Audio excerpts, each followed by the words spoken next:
আওয়ামী লীগকে নিষিদ্ধ করার লক্ষ্যে সব রাজনৈতিক দল ও সাধারণ জনগণকে ঐক্যবদ্ধ হওয়ার আহ্বান জানিয়েছেন জুলাই আন্দোলনের সংগঠক ও সাবেক শিবির নেতা আলী আহসান জুনায়েদ। নিজের ফেসবুক প্রোফাইলে দেয়া এক পোস্টে তিনি এ আহ্বান জানান।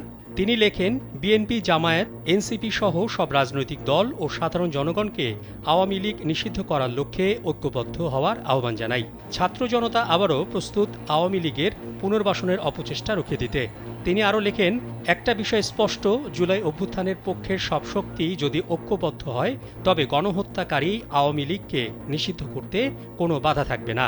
কিন্তু কেউ যদি শুরুতেই বিভক্তি সৃষ্টি করে তবে তাদের বিষয়ে সতর্ক থাকা জরুরি। স্যান্ডেলিনা সো, রূপচর্চায় আভিজাত্য। আলী আহসান জুনায়েদ বলেন, শহীদদের রক্তের দাগ এখনও শুকায়নি। এই রক্তের ওপর দাঁড়িয়ে আওয়ামী লীগকে পুনর্বাসিত করার যে কোনো প্রচেষ্টা আমরা ব্যর্থ করে দেব। আসুন আবারও ঐক্যবদ্ধ হই, যেমন আমরা জুলাই হয়েছিলাম। আলী আহসান জুনায়েদ আরও বলেন, আওয়ামী লীগ নিষিদ্ধ করার লক্ষ্যে জুলাই অভ্যুত্থানের পক্ষের সব রাজনৈতিক দলকে ঐক্যমতে পৌঁছাতে হবে। গণহত্যাকারীদের ঠিকানা এই বাংলায় হবে না।